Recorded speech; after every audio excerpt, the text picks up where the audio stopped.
Hello guys, so magluluto na naman tayo ng ating pagkain. So magluluto tayo ng sinigang na manok. So ayan, nagigisa na tayo ng luya. Sunod natin ang sibuyas. Ayan, mekos lang yan. Tapos ilagay na natin ang kamatis. So ang aking inuluto ay meron akong 800 grams na manok.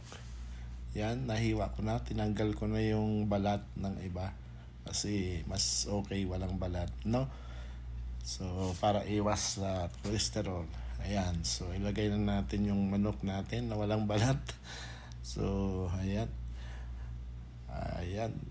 So kunti lang yan guys, 800 grams. So maganda sinigang kasi kung naalala nyo, nagluto ako nakarang pansit. So ayan yung ibang panghalo ko, may siling haba, saka okra, tapos yung lettuce Saudi, ayan. Tapos may dalawang radish.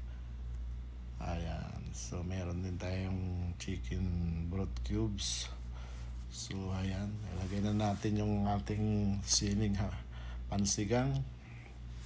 Nilagay na rin natin yung radish kasi medyo matagal lutuin yan.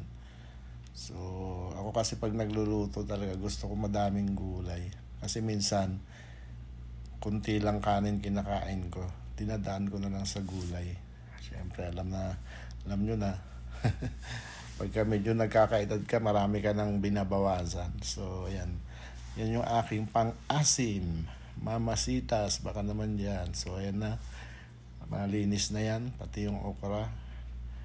Ayan, so yan, kumukulo na kaya ilagay na natin yung ibang sangkap. Yung sinigang, pangsigang muna. Ayan.